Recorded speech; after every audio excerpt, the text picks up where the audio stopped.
But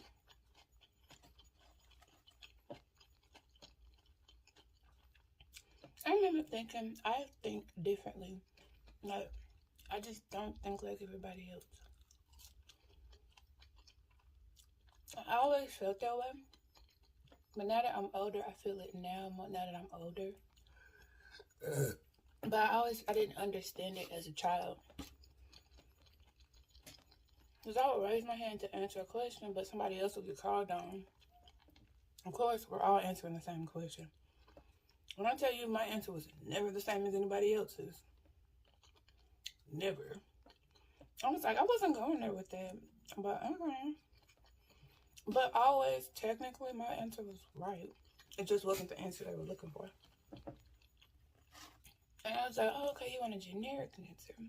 My brain interprets things differently, so here is what I thought. I'm trying to think of an example of how I could explain it.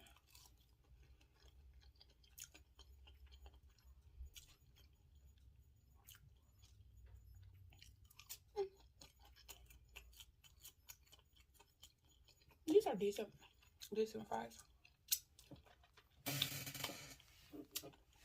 This season I put them in. Yeah, I got this little 1-2 sprinkle that I normally put on my breakfast potatoes.